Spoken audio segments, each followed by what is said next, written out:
요즘 미국 주식 근황이 사람들이 많이 걱정도 많이 하고 네. 네, 그런 것 같아요. 좀 한번 요즘 어떤가 한번 이렇게 쭉 짚어주시면 좋을 것 네. 같습니다. 미국은 경기는 여전히 네. 나쁘지 않은 상황이다.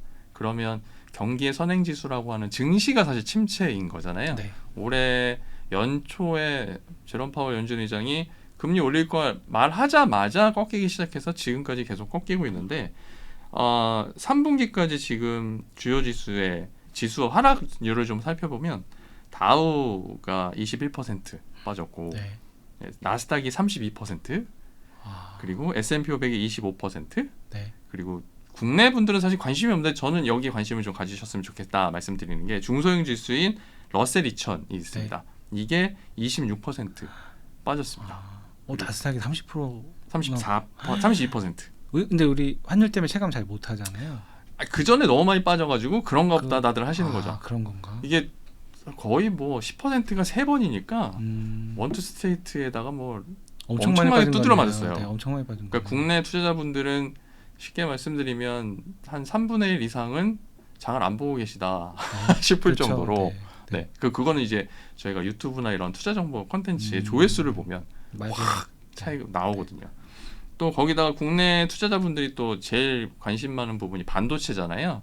그럼 이제 반도체 관련해서는 필라델피아 반도체 지수를 보시는데 네. 얘가 무려 42%가 빠졌어요. 제 퇴직연금 거기 돼 있는데 마이너스 엄청나더라고요. 네. 나중에 기회가 되면 말씀드릴 수 있을지 모르겠는데 퇴직연금은 좀 더 안정적인 네. 네, 인도 시장을 생각해 보시는 게 어떨까? 이건 나중에 기회가 되면 말씀을 드리도록 하고요. 어쨌든 올해 들어와서 벌써 주요 지수가 30% 내외 하락을 하면서 많은 분들이 힘들어하십니다. 대신에 환율이 최근에 올라가면서 손실을 조금 상쇄하는 모습이 나타났죠. 그래서 어떻게 보면 좀 나아지는 거 아닌가라는 생각을 하실 수도 있는데 앞서 말씀드렸지만 경기가 여전히 둔화세도 접어들었다고 보기 어려운 상황에서 증시가 침체기이기 때문에 증시 침체기를 벗어나기 위해서는 조금 더 시간이 필요하지 않을까. 그 얘기 다시 말씀드리면 증시는 이제 경기에 대한 선행지표라고 해서 경기가 안 좋으면 이제 증시가 좋아지기 시작하잖아요. 네. 그렇게 보면 미국 경기는 내년 후반기에나 돼야 침체 국면에 들어갈 것으로 보이는데 그러면 그때가 되면 증시가 다시 살아나지 않을까 하는 생각을 개인적으로는 하고 있습니다. 내년 후반기에 침체될 거를 선반영을 지금 하고 있는 거예요. 미리 계속 반영하고 있는 거죠. 지금 경기가 계속 안 좋아지고 있고 그리고 증시는 이미 안 좋아져서 거의 침체로 가서 지금 바닥이 어디냐 계속 얘기하고 있는데 바닥은 아무도 모르거든요. 그렇죠. 네, 계속 땅을 파고 지금 땅속으로 들어가고 있는 상황이죠. 체감은 바닥 같은데. 네, 체감은 바닥이나 경험하셨겠지만 3월에 한번 그랬고 6월에도 그랬고 9월에도 그랬습니다. 저희 이 정도면 이제 됐지 않냐. 그렇죠. 이제 심리적으로나 이제 마음이 가슴이 그렇게 얘기하는데 실제적으로 그런 데이터나 이런 것들이 나오지 않고 특히나 얼마 전에 우리가 GDP 가지고 또 많이 얘기했었잖아요. 두 개 분기 GDP가 마이너스가 나면 기술적으로 침체다. 지금 침체예요. 그렇죠. 숫자로는. 근데 미국 경기는 앞서 말씀드렸지만 계속 이번 주에 저희가 녹화하고 있는 주에 이제 9월 고용지표가 나올 건데 그리고 그 전에 이제 민간 고용지표도 나오고 하는데 고용지표가 나쁘지 않아요. 좋다던데. 오히려 좋아요. 그러니까 이번 주 들어서 월요일, 화요일에 급등을 했는데 수요일 날 많이 빠졌다가 좀 복구를 한 이유는 ADP 민간 고용지표가 지난달보다 오히려 더 지지난달보다 좋게 나왔어요. 그러니까 일자리가 되게 많은 거예요. 일할 수 있는 기회가 많다. 경기가 그럼 나쁘다고 할 수 있나? 좋은 거. 그건 아닌 것 같아. 이런 상황인 거죠. 그러다 보니 바닥을 논하기에는 여전히 이르지 않나 하는 생각이 들고요. 그러면 이제 4분기는 그래도 4분기는 좀 다들 기대를 하는 게 중간 선거도 있고 또 연말이니까 항상 연말에는 좀 증시가 달리는 모습을 보여왔잖아요. 그래서 4분기에는 그런 기대감이 반영되면서 첫째 날, 둘째 날, 3일, 4일은 일단 주가가 많이 올라가는 모습을 보였습니다. 근데 이제 문제는 내일 모레 뭐 이게 방송이 나가면 언제가 될지 모르겠지만 고용지표가 또 만약 좋다고 하면 증시는 다시 방향성을 틀 것으로 보이고 그리고 방향성을 만약 튼다면 11월 FOMC까지는 계속 하방 압력이 커질 것으로 보이고 그러니까 좋은 상황이 아니에요. 그냥 흔히 우리 얘기하는 이제 데드캣 바운스라고 하잖아요. 죽은 고양이가 이제 심장이 이제 깜빡깜빡 뛰는 그런 모양새를 나타내는 거라서 지금 약세장, 그러니까 베어마켓에서 잠시 기술적인 반등 정도로 보는 게 적절하지 않나 싶고요. 제가 벌써 한 6월, 7월부터 하방이 열려 있다고 말씀드려 왔는데 여전히 하방이 열려 있는 상황이고 반면에 4분기에 들어서 중간 선거와 연말 랠리를 기대하는 그런 심리 때문에 김칫국을 또 엄청 드링킹하는 경우가 생기지 않을까 하는 생각을 하고 있습니다. 대신에 이제 통계적으로 보면 중간 선거가 있는 해에는 2분기하고 3분기에 많이 빠지고 4분기에 좀 증시가 반등하는 모습을 보여왔다고 해요. 그러니까 그 사람들이 그걸 기대를 하고 있는 거죠. 보통 한 4분기에 6% 이상 상승을 했다고 하고 또 연말에는 일부 이제 연말 연시가 되면 증시가 일부 이제 하락을 보이는 모습을 보여서 그런 부분까지 4분기에는 그래도 좀 나아지지 않겠어 하는 생각들을 하게끔 하고 있는 거죠. 그렇게 생각을 하고 있으나 보시기에는 상황은 녹록치 않아요. 네, 일단 중간 선거가 11월 달에 있으니까 11월까지는 좀 기대 심리가 계속 나올 텐데 고용 지표가 좋다고 하면 절대로 상승할 여지가 없는 상황이죠. 그 지금 경기가 안 좋아져서 연준이 금리를 더 이상 세게 안 올릴 거라는 기대감에 증시가 반등을 하는 건데 고용 지표가 좋으면 연준은 그래 봐봐 경기 좋잖아. 우리가 굳이 금리를 낮출 이유가 없잖아. 계속 강하게 간다라고 하면 증시는 더 빠지는 거죠. 그러니까 섣불리 우리가 지금 반등이 나오니까 괜찮아질 것 같아 이런 기대를 가지면 안 돼요. 머리로 생각을 해야 됩니다. 가슴으로 느끼면 안 돼요. 그러면 근데 우리는 막 뭐라도 사고 싶어서 근질근질 하잖아요. 그게 제일 문제죠. 이제 계좌에 돈이 있으면 뭘 하고 싶어지잖아요. 저도 마찬가지예요. 근데 요즘에 그게 오히려 그 환율이 높아지면서 손이 덜 가게 하는 긍정적인 효과를 발휘하기도 합니다. 대신에 이렇게 많이 빠졌을 때 진짜 투자라고 생각한다면 저가 매수의 기회로 활용하는 게 가장 좋긴 한데 공부를 배운 게 어느 정도 빠졌을 때 사고 또 빠지면 또 사고 그러다 보면 이제 바닥 와서 가면 이렇게 배웠잖아요. 그렇죠.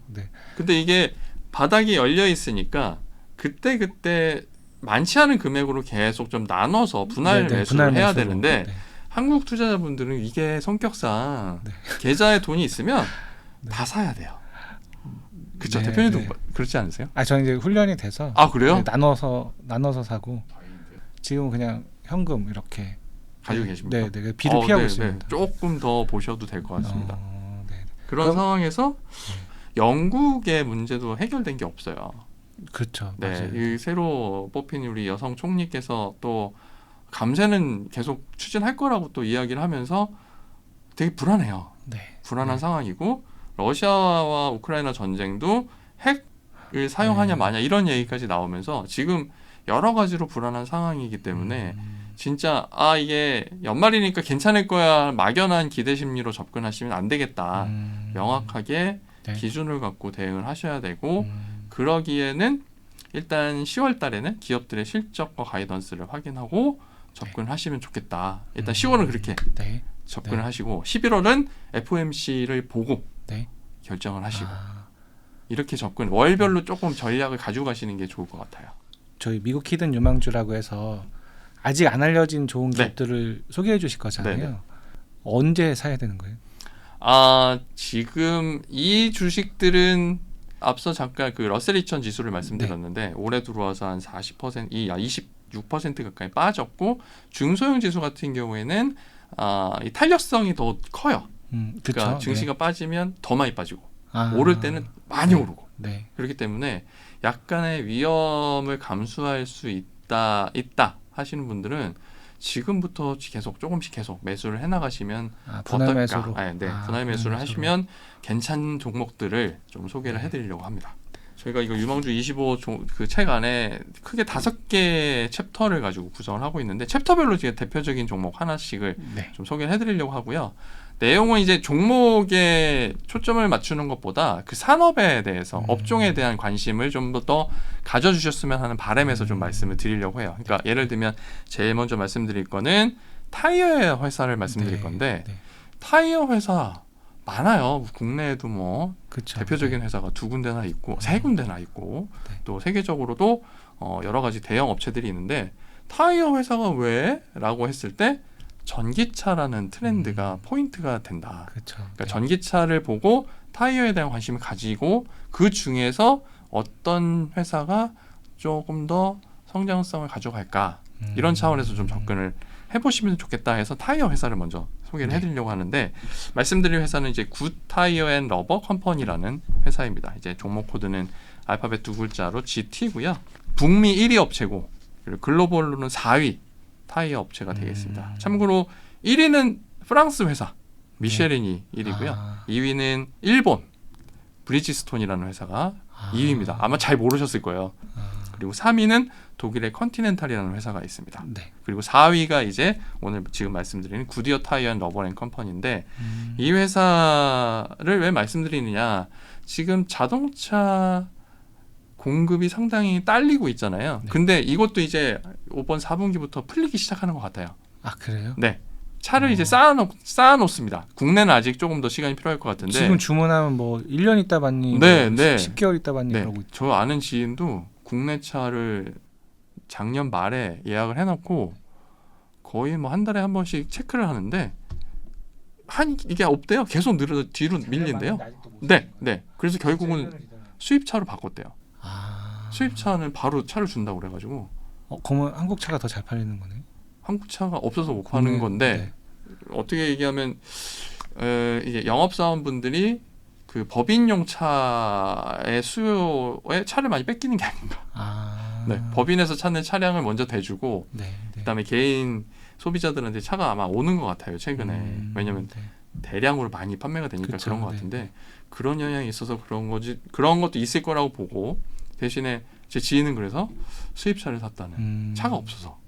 네, 안타까운 얘기인데 이런 말씀 드리는 이유는 최근에 자동차 공급이 많이 부족한 상태고 특히나 전 세계적으로 에너지 이 이슈가 계속 불거지면서 전기차에 대한 수요도 계속 늘어나고 있고요.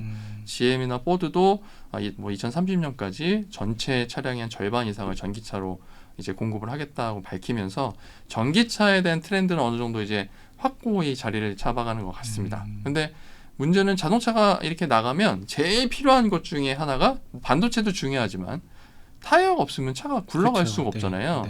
서울하고 경기 이권에 생활하시는 분들은 서울 버스가 되게 얌전하게 운전한다는 걸 아실 거예요.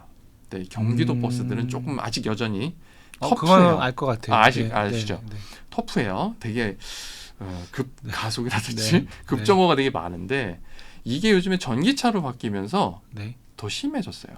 우리가 흔히 기존에 타는 버스나 승용차는 내연기관이잖아요. 내연기관은 피스톤이 움직이면서 거기서 폭발이 일어나고 이게 구동축으로 가서 이제 바퀴가 움직이는데 여기서 폭발이 일어나서 바퀴까지 가는데 시간이 좀 걸리죠. 그러니까 엑셀레이터를 밟으면 차가 붕 하고 나가죠. 그러니까 가속이 붙는데 시간이 좀 걸리잖아요. 근데 전기차는 모터기 때문에 밟으면 갑니다.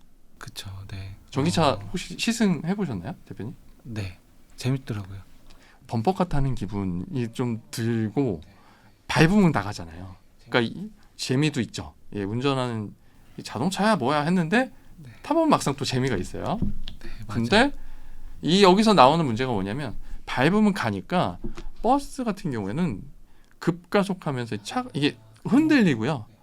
정차할 때도 상대적으로 빨리 속도가 줄어요. 그러다 보니까 많이 흔들리거든요. 근데 그런 걸 보면 타이어가 이 모터하고 타이어 사이에 뭔가 하나를 더 뗀다고 하더라고요. 그러니까 기존의 타이어와는 달리 전기차 타이어에는 이 모터하고 타이어 사이에 마찰을 줄여주는 뭔가 더. 그럼 전기차는 무조건 전기차 전용 타이어가? 네, 전용 타이어가 꼭 필요하다고 해요. 근데 문제는 전기차 타이어에 공급이 많이 딸린다고 합니다. 지금. 그러겠죠. 그러니까 지금 국내에도 전기차들이 많이 나오는데 전기차의 신차로 일단 타이어를 만들면 신차로 먼저 보내고 그리고 잔여분 혹시 추가적으로 생산분을 이제 뭐 공업사나 이런 자동차 업체로 보내질 거 아니에요. 교체용으로. 타이어 교체를 못하는 경우가 요즘에 있더라고요. 타이어가 없어서 교체를 못하는 경우. 공급이 진짜 없는 네, 거네요. 네, 공급이 딸려서. 그러면 이제 영업이 단가도 다 받을 테니까 네. 매출뿐만 아니라 영업이익도 좋아지고. 물론 그렇게 다 따라오겠죠. 네. 근데 하물며 이제 미국 시장은 더 그런 변화나 이런 게 더 네. 클 텐데 그런 걸 다시 되돌려 보면 타이어 업체들은 지금이 한 번에 또 기회가 되는 때가 아닌가 생각을 해볼 수가 있고요.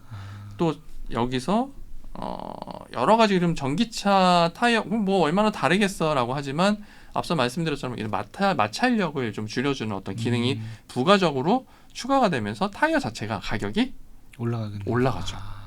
그러니까 대표님 말씀하신 것처럼 마진도 좋아지고 네. 매출 금액도 커지고 볼륨도 커지고 이런 측면에서 타이어 업체들에 대한 관심을 가져보시면 좋겠다 하면서 뭐든지 그러니까 주식 투자할 때도 그렇지만 뭔가 투자를 할 때는 제일 먼저 보는 게 시장에서 제일 큰 놈.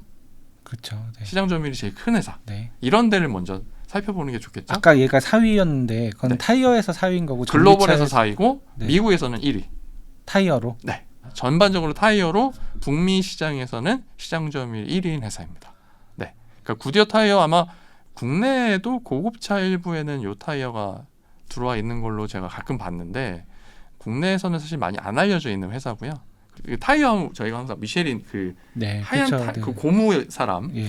그런 것만 기억을 많이 하셨는데 이번 기회에 구디어 타이어 앤 러버라는 회사를 한번 네. 살펴보시면 어떻겠나 하고 전반적으로 보면 타이어 산업에 대한 관심을 좀 가져보시면 좋겠다. 이 말씀을 드리고 저도 싶었습니다. 이 25개 중에 타이어 회사가 제일 눈이 잘 가더라고요. 너무 네. 직접적으로 얘가 커갈 게 그냥 보이잖아요. 이게 그냥 딱 1+1은 이런 것처럼 막 수학 복잡한 게 아니라 네. 그냥 그러니까 딱 직관적으로 보면 보이는 네. 거라서 전기차가 늘어나고 있고 그럼 전기차의 타이어를 따로 만들어야 된다. 그러면 타이어 회사에 관심을 가져야겠네. 이건 누가 봐도 부정하지 못하는 네, 것 그렇죠. 같아요. 네. 특히나 이 회사가 좀 상징성을 갖는 게 지금 테슬라가 준비하고 있는 사이버 트럭 있잖아요. 네. 사이버 트럭을 지금 공식 석상에서 한 2번 정도 이제 일론 머스크가 소개를 했었는데 네. 그때 사이버 트럭에 장착된 타이어를 만든 회사가 여기에요? 바로 이 회사.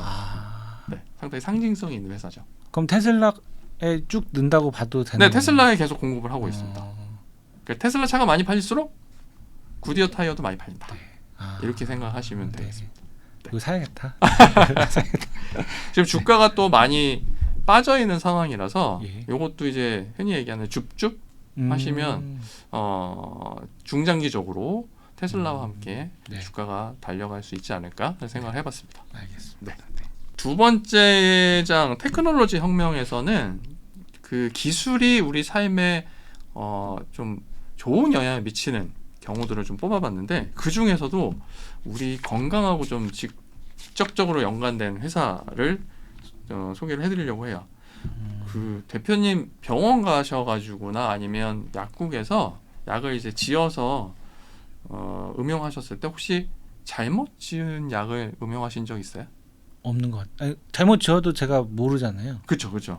근데 그러니까 약을 먹고 뭐가 안 맞는 것 같아 아파 나아야 되는데 이런 경우가 네. 생각보다 많대요. 직접적으로 만나기는 쉽지 않은 사례이긴 한데 상대적으로 많고 특히나 미국은 더 많을 것 더 같아요. 많다는 거죠.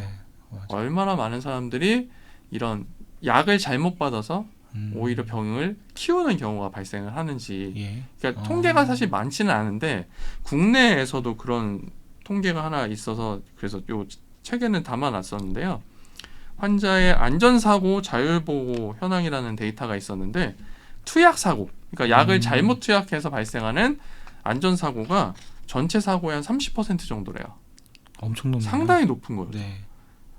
그러니까 지금 우리가 주위에서 체감하지 못하고 건강한 상태에서 아니면 전혀 상관없는 약을 복용을 해서 영향이 없었을지 모르겠는데 실제로 약을 잘못 투여해서 사실 죽음으로까지 이어질 수 있는 상황이 많이 발생할 수 있거든요. 그런 경우에 투약 사고가 발생한다면 정말 큰일 나는 상태가 될 수도 있고 환자에게는 정말 악영향을 미칠 수 있는데 그렇죠. 네. 이런 어떤 사고를 미연에 방지하기 위한 솔루션을 제공하는 회사가 있습니다. 이 회사 이름이 이제 옴니셀이라는 회사인데요. 이게 세계에서 두 번째로 큰 제약 조제 자동화 솔루션. 그러니까 약을 해당하는 환자에게 맞는 약을 제대로 조제해주는 시스템이라고 보시면 돼요.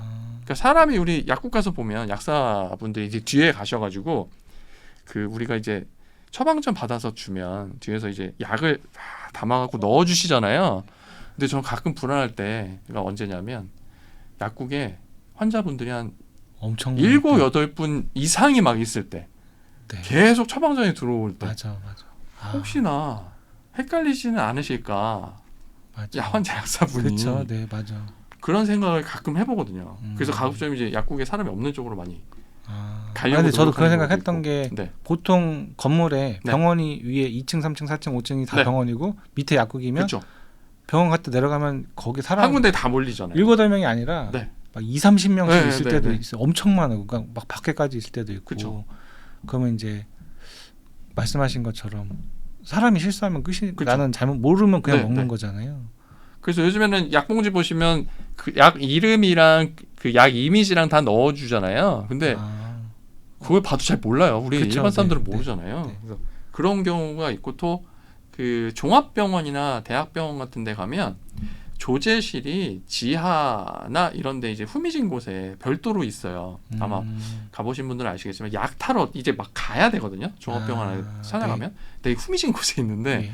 거기서 하루 종일 약을 타는 분들이 정말 열심히 일을 하신다고 해요. 뭐 햇빛도 안 드는 데서 진짜 약만 하루 종일 그 약만 이거 뭐라고 해 조제하는 분들이 텐데 약사분들일 텐데 거기서 사실 잠깐만 그 긴장을 늦추게 되면 집중력이 떨어졌다든지 이런 경우도 있을 수 있으니까 사람이니까 그런 경우에 발생할 수 있는 사고들을 미연에 방지하기 위해서 이런 시스템으로 그 약을 자동으로 조제해주는 네. 솔루션을 제공하는 회사가 이제 옴니셀이라는 회사입니다. 그래서 요거는 미국에서도 현재 대형 병원하고 종합병원 이런 데 위주로 이제 계속 배치가 되고 상용화가 되고 있고 실제로 미국의 대형 병원들 특히 매년 그 대형 병원들을 그 평가해서 순위를 매기는 그런 어워드 같은 게 있더라고요. 그 네. 어워드의 대부분 병원들은 이런 솔루션을 다 비치를 하고 활용하고 있다. 네. 얘가 나오고 있고 실제로 이런 솔루션이 나오면 저번에 어떤 분이 그런 질문을 하시더라고요. 그럼 간호사분들이나 약사분들이 직업을 잃는 게 아니냐. 그럴 수도 자동화가 있죠. 되니까. 네. 근데 역으로 생각해 보니까 그런 부분들은 약을 단순하게 조제하는 부분은 기계에 맡기고 약사나 간호사분들은 환자에 더 집중할 수 있는 시간을 늘린다는 점에서 보면 네. 환자에 대한 어떤 관리나 그 케어 부분은 훨씬 네. 더 좋아지지 않을까 하는 생각이 들더라고요. 네. 이게 제가 이해를 네. 듣다 보니까 국내에서 제가 아는 뭐 얻지 않는 분 중에 네. 그 키오스크 사업하는 분이 계세요. 네. 그게 처음에 없잖아요. 네. 우리나라에 처음 도입했을 때. 근데 그게 막 극장 같은 데 생기기 시작하고 나중에 맥도날드 가고 네. 일반 식당까지 가니까 그러니까 아무것도 없는 맨 땅에서 키오스크가 막 들어가기 시작하니까 엄청나게 빠르게 성장이 엄청 빠르더라고요. 근데 얘도 말씀 들어보면 대형 병원이나 손님이 많은 그런 데서는 이 사람을 이걸로 대체하려는 시도가 당연히 키오스크 네. 들어가듯이 얘도 그냥 정해진 수순 같고 네. 그러면 이제 시작하는 거면 아까 키오스크가 막 늘어나는 것처럼 얘도 매출이 그냥 급성장할 수 있는 그렇죠. 그럴 수 있는 거죠. 네. 그래 이게 사례를 하나 들어보면 그 이런 기계가 딱 비치가 되어 있으면 거기 가서 환자명을 조회해서 네. 클릭을 하면 그 환자에 맞는 약이 조제가 된 게 해당 이 서랍 같은데 이제 딱 이동이 돼서 비치가 되고 네. 그 함이 열리면서 간호사나 약사는 그 약만 끄집어내서 전달만 하면 되는 그런 시스템이라고 해요. 그러니까 속도도 빨라지고. 네, 속도도 빨라지고 투약 사고율을 급격하게 줄일 수 있는. 그래서 이 회사의 모토는 보니까 투약 사고율 0%에 도전한다. 뭐 이런 모토를 가지고 있더라고요.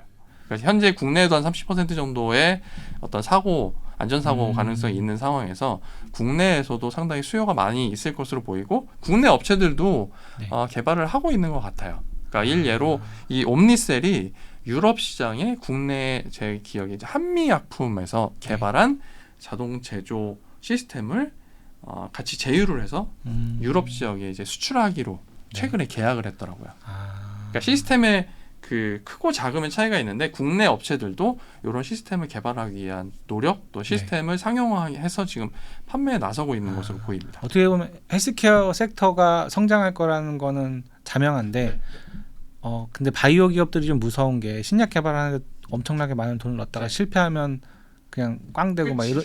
근데 이건 되게 안정적이잖아요. 그렇죠. 그런 리스크 자체가 없고 올라갈 길은 그냥 착착착착 돼 있으니까. 상대적으로 안정적인 시장 성장을 기대할 수 있는 그런 기업으로 보시면 될 거고요. 관련돼서 미국에서는 1위 회사는 벡튼 디킨슨 앤 컴퍼니라는 회사가 가장 크고 그리고 옴니셀이 지금 2위 회사다. 그리고 국내 한미약품 등 이런 국내 업체들도 현재 도전을 하고 있다. 근데 1위 회사가 있는데 굳이 2위 회사를 추천해 주신 2위 회사인 업체가 그러니까 이게 시스템이 되게 다양하대요. 그러니까 자동 조제 솔루션도 있고 그 안에 좀 전에 말씀드렸던 그 자동으로 조제 놓는 것도 있고 어떤 의약품을 보관하고 보호하는 솔루션도 있고 다양한 솔루션이 있는데 이걸 전체로 보면 벡튼 디킨슨 앤 컴퍼니가 1위고 그리고 2위인 옴니셀은 이 자동 제조 솔루션에서는 벡튼 디킨슨보다는 더 큰 매출을 보이고 있다. 이렇게 정리를 하면 될 것 같습니다. 그럼 보실 때는 이 성장 속도? 성장세는 주식의 오름. 옴니셀을 조금 더 보시면 될 것 같고 범용하게 이 시장 전체에 대한 관점에서는 벡튼 디킨슨 앤 컴퍼니도 같이 살펴보시면 좋을 것 같습니다. 다음은 뭘까요? 세 번째로 이제 세 번째 챕터가 이제 다가온 미래라고 해서 곧 닥칠 미래를 준비하는 회사들 중에 이번에는 무기 회사를 하나 소개해드리려고 합니다. 저 무기 관심 많은데. 드론이라고 하면은 요즘 이제 많이들 아시잖아요. 특히 요번에 러시아 우크라이나 전쟁에서 자폭 드론 이야기 대표님 들어보셨어요? 미국에서 유튜버들이 하는. 미국에서 우크라이나에 제공한 자폭 드론이 있습니다. 이게 날아가서 러시아 탱크에 갖다 직접 때려하고 탱크를 폭발시키고. 그 진짜 전쟁의 모습이 달라진 것 같아요. 그런 자폭 드론을 만드는 회사가 있는데 에어로바이런먼트라는 회사가 있어요. 요게 그래서 요번에 러시아 우크라이나 전쟁이 나타나면서 가장 핫하게 등장한 종목인데 오늘 소개해드릴 종목은 요거는 조금 다른 중대형 무인 드론을 만드는 회사입니다. 군사용 드론이요? 군사용 드론이고요. 정찰 또는 공격용. 대신에 재밌는 건 얘는 드론은 드론인데 드론은 다 이제 무인이잖아요. 일단 무인인데 얘는 AI를 기반으로 한 드론. 그러니까 기존 드론은 이렇게 사람이 조종하잖아요. 이게 아니라 AI로 자동으로 자기가 날아가서 자기가 센서로 날아가는 도중에 공격하고 정찰하고 정보를 수집해서 실제로 자기가 판단해서 인공지능으로 움직이는 드론. 요거 지금 개발 중인 회사를 소개해드리려고 해요. 이름은 크레토스 디펜스 앤 시큐리티 솔루션즈라는 회사고요. 이 회사는 이제 러시아 우크라이나 전쟁을 통해서 우리가 전쟁에 대한 여러 가지 관점의 변화가 왔습니다. 첫 번째는 사람에 대한 어떤 뭐라고 할까요? 사람이 정말 전쟁에서 희생되는 건 막아야 되겠다는 생각이 더 짙어졌고요. 또 하나는 군사력이 정말 중요하구나. 근데 이제 숫자로 나타나는 군사력과 실제로 전장에서 나타나는 군사력의 차이가 좀 확연할 수 있다. 그러니까 러시아가 지금 세계 1, 2위의 군사 대국이라고 하지만 실제로 까보니까 실제로 군비에 비해 군사력 자체는 그렇게 크지 않은 상황으로 나타나죠. 그러다 보니 실제로 전쟁에서 또 하나의 한 축인 미국이 지원하는 우크라이나가 최근에 돈바스를 탈환한다든지 여러 가지 전세를 역전시킬 수 있는 지금 또 그런 이정표들을 계속 세우고 있잖아요. 그런 측면에서 보면 전술 또 기술, IT가 정말 군사 전쟁에서도 중요한 역할을 한다. 이렇게 볼 수가 있을 것 같아요. 특히나 이제 사람이 다치지 않고 전쟁을 할 수 있다면 그거야말로 정말 좋다고 해야 되는지 모르겠습니다만 전쟁에서 사람의 피해를 줄일 수 있다는 걸 좀 긍정적으로 봐야 하니까 사람의 피해를 줄일 수 있는 군사 무기를 만드는 회사 크레토스 디펜스 앤 시큐리티 솔루션. 이름이 긴데요. 그래서 크레토스라고 많이 하고 이 크레토스라는 게 전쟁의 신이랍니다. 네, 전쟁의 신의 이름이 크레토스인데 회사명이 네. 크레토스예요. 아. 그러니까 회사 자체가 전쟁의 신이 되고 싶은 아. 회사가 아닌가 싶어요. 그리고 이 회사가 쉽게 말씀드리면 AI 기반의 무인 정찰 공격용 드론을 만드는 회사고요. 네. 대표적인 그 비행체 이름은 발키리라고 합니다. 아. 네, 발키리라고 하는 무기체계가 있는데 요게 지금 2026년 지금 미국 그 국방부에서 프로젝트를 하고 있는 게 있어요. 그러니까 무인 비행체 프로젝트. 그러니까 사람이 타지 않고 실제로 무인 비행체가 공격을 하고 정찰하는 프로젝트를 지금 띄워서 로키드 마틴이나 보잉이나 이런 대형 그 군사 방산 업체들과 함께 여러 업체들한테 이제 프로젝트성으로 나눠주면서 2026년에 업체를 선정하기로 한 거예요. 아. 그 중에 하나가 지금 이 발키리라는 무기를 가지고 들어가 있는 게 크레토스고요. 아. 현재는 본계약 경쟁을 위해서 지금 계속 시험 비행과 실제 훈련을 계속 하고 있는 상황이에요. 근데 재밌다고 해야 되나? 무기가 사실 엄청나게 비싸잖아요. 네. 우리나라도 지금 F-35, F-22 이런 최신의 기종을 들여놓는데 너무 비싸서 몇 대 못 들여놓는 그쵸. 상황이었는데 이번에 또 몇 대 더 들여놓겠다고 할 정도로 러시아 우크라이나 전쟁에 큰 영향을 미치고 있습니다. 근데 F-35가 한 대에 7,800만 달러래요. 와, 그럼 하나로 저는 계산이 안 되고요. 그리고 F-22가 더 지금 뛰어난 전투기라고 하는데 네. 얘는 스텔스 기능이 붙어 있어서 얘는 1억 4천만 달러래요. 아. 한 대가. 얘네들도 근데 그렇게 비싸도 누가 살지 벌써 정해놓고 만드는 그렇죠. 거잖아요. 그렇죠. 그리고 파는 나라도 한정적이고 그리고 무기에 대한 어떤 기술 라이센스도 거의 안 해주고 그렇죠. 우리나라도 사실 더 사고 싶은데 사실 안 파는 것도 있고 기술 이전 해달라니까 됐어 안 팔아 이런 것도 있을 거고 확실히 기업 입장에서 볼 때는 B2C는 되게 힘들거든요. 네. 근데 B2B가 B2C보다 낫고 제일 좋은 건 B2G. 네. 정부 상대로 하면 그쵸. 진짜 완전 마진 이만큼 그쵸. 먹어서 하는. 그래서 우리나라도 태조 이방원이라고 지금 방산 뜨는 것처럼 맞아요. 미국도 혹시 그런가요? 분위기가? 미국도 그래서 모멘텀으로 주가가 올해 많이 올라왔는데 실제로 미국 국방 예산은 늘어나질 않고 있어요. 아마 내후년 예산부터 많이 증액이 될 것 같아요. 러시아 우크라이나 전쟁 때문에. 그러니까 내년까지도 사실 증액이 많이 안 된 상태라서 주가가 많이 오르긴 했지만 실적 발표하고 다시 주가가 미끄러지는 양상을 보이고 있거든요. 로키드 마틴도 그랬고 제너럴 다이내믹스도 그렇고 여러 보잉도 그랬고 네. 주요 군사 업체들이 주가가 막 뜨다가 지금 많이 미끄러진 상태예요. 마찬가지로 크레토스도 마찬가지고. 왜냐하면 실적이 많이 안 나오는 게 국방 그러니까 말씀하셨지만 예산이 B2G인데 네. G가 돈을 줘야 되잖아요. 그쵸. 정부에서. 네. 근데 예산이 늘어나야 이걸 나눠 먹어도 조금이라도 더 그쵸. 가져갈 텐데 네. 나눠 먹을 게 없는 거죠. 근데 이 늘릴 명분이 없었는데 없었죠. 지금은 생겼잖아요. 그렇죠. 그래서 내년에 네. 늘어날 거다 이렇게. 그리고 일본하고 독일 같은 경우에도 지금 국방 예산을 GDP의 몇 %까지 다 늘리겠다고 발표를 한 상태고. 아 그러네요. 네. 유럽 다른 나라들도 다 네.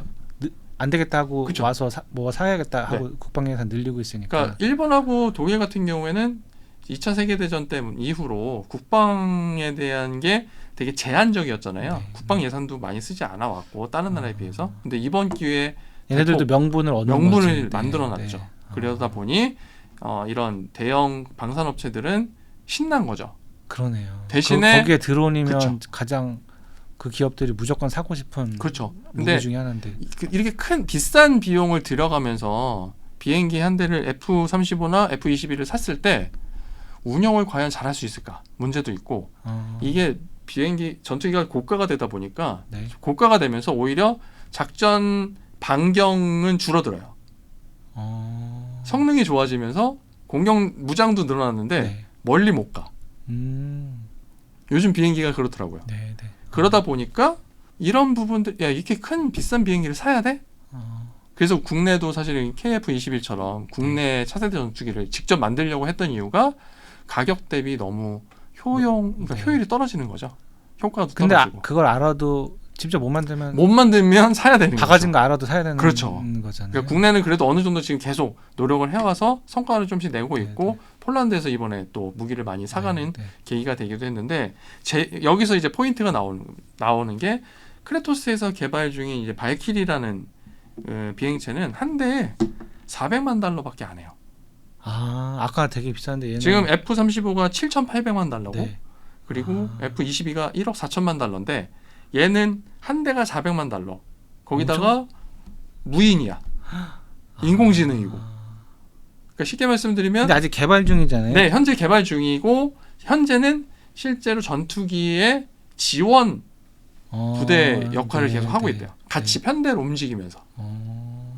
그러면서 계속 데이터를 쌓아가면서 AI 성능을 계속 머신러닝 기능을 활용해서 쌓아가고 있는 거죠. 네. 개발 비용이나 어떤 판매 가격을 보면 발키리 가격 대비 F-35와 F-21을 비교했을 때 F-35 한 대를 살 거면 발키리 20대를 운용할 수가 있고 F-22 한 대면 발키리 35대를 운용할 수 있어요.